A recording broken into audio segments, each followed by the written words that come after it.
Zdravíme, jsme anonymní. Dnes sa k vám prihovárame, pretože niečo s našou spoločnosťou nie je v poriadku. Po celej Európe a Amerike sa vláda snaží zrušiť slobodu prejavu alarmujúcou rýchlosťou.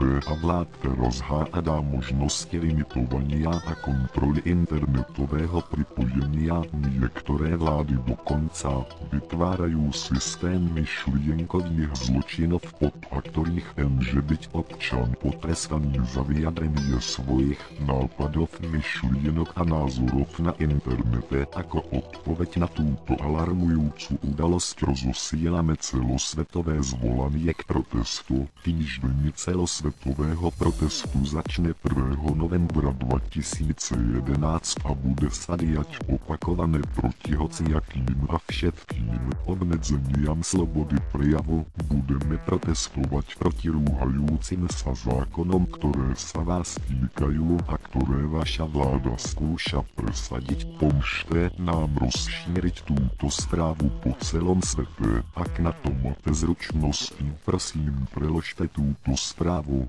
Mirorujte toto video a zdieľajte so všetkými, koho poznáte. Povedzte o tom vašim priateľom, rodine, všetkým, koho poznáte na Facebooku, YouTube, Nespace, Twitteri alebo hociakej inej platforme, ktorú používate. 1. novembra povstaneme.